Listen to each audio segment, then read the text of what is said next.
નમસ્કાર દર્શક મિત્રો, હું જપન શાહ, કાનમ એક્સપ્રેસ ન્યૂઝમાં આપનું સ્વાગત છે। જોઈએ આજના મુખ્ય અને મહત્વના સમાચાર।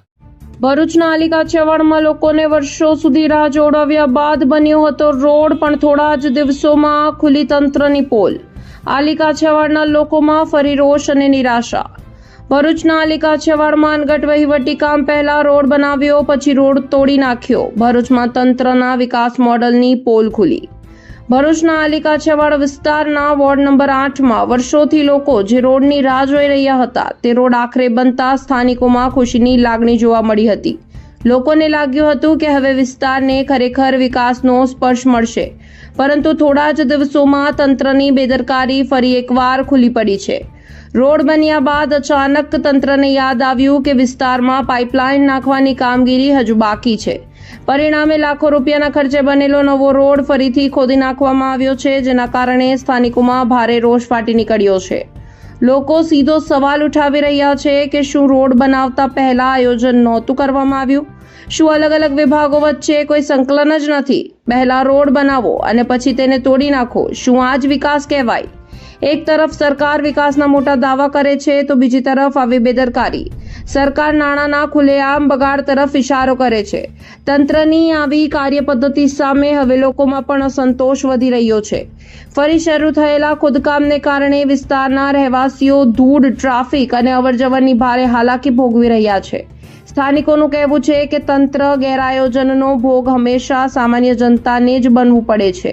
હવે જોવાનું એ રહેશે કે જવાબદાર અધિકારીઓ આ મામલે કોઈ જવાબદારી સ્વીકારશે કે પછી વિકાસનો રીટેક આવી જ રીતે ચાલતો રહેશે।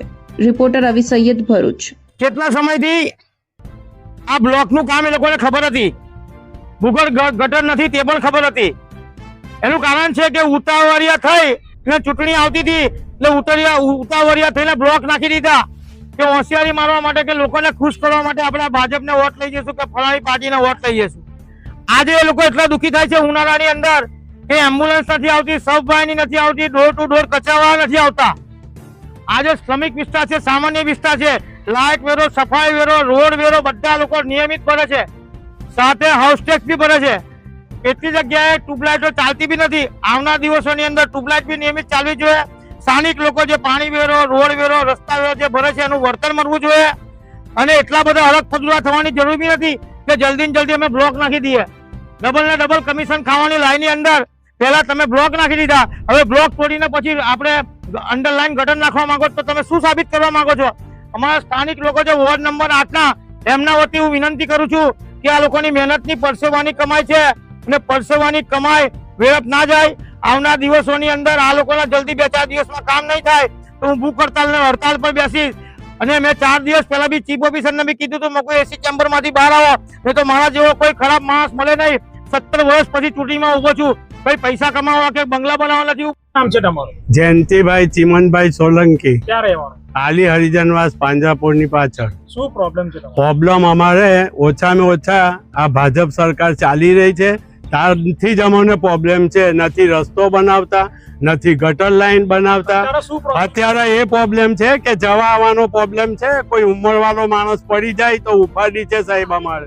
બીજી વસ્તુ કે છે કે આજે કોઈ બીમાર માટે અમારે એમ્બ્યુલન્સ બોલાવી હોય સાહેબ તો અમારા ઘર તક આવી નથી શકતી। એટલે મહેરબાની કરી આ તાત્કાલિક આ જિગ્નેશભાઈને બી અમે 2 થી 3 વાર બોલાવ્યા છે, આવ્યા છે અને રસ્તા ગટરો જોઈને જ ગયા છે અને જવાબદારી બી લીધી છે કે તમે ચિંતા નહીં કરો, હવે તમારું કામ સફળ થશે। એ ચૂંટાયેલા જે માણસ ચૂંટાયેલા ના એ કોઈ આવતા નથી। અહીં આગળ જે હમણાં ચૂંટાયેલા છે કોઈ આવતા નથી। આ જિગ્નેશભાઈ પોતે આવી ગયા છે, ધનજીભાઈ અને બીજું કોણ છે? જિગ્નેશભાઈ ના જિગ્નેશભાઈ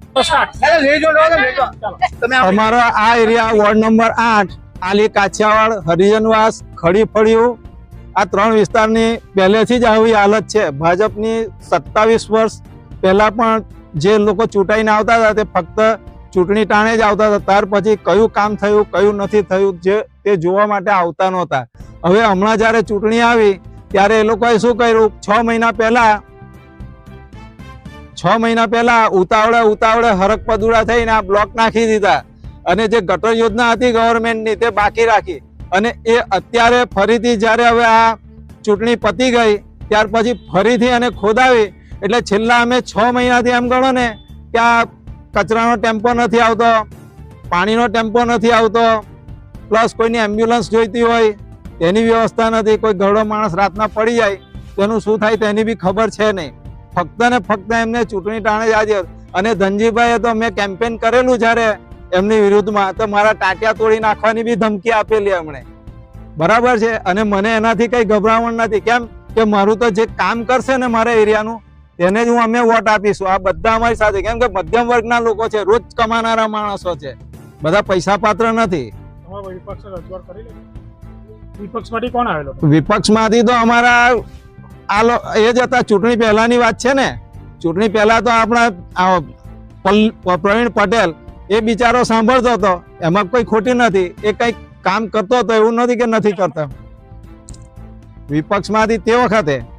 અત્યારે તો અત્યારે તો કોંગ્રેસના અમારા ચૂંટાયેલા જે પ્રતિનિધિ છે જિજ્ઞેશભાઈ, તેમને રજૂઆત કરી અને અમે જ એમને ચૂંટી લાવવામાં મદદ કરી છે કે જેથી અમારા જે પડી રહેલા વર્ષો જૂના કામ થઈ જાય. આ વખતે 24 વર્ષે 2 તોડી છે. કદાચ જો હવે ભાજપના નેતાઓ અહીં ગાડી નહીં ફરકે તો આવતા વર્ષે કદાચ 4 કોંગ્રેસમાં જશે વોર્ડ નંબર 8ની સીટો.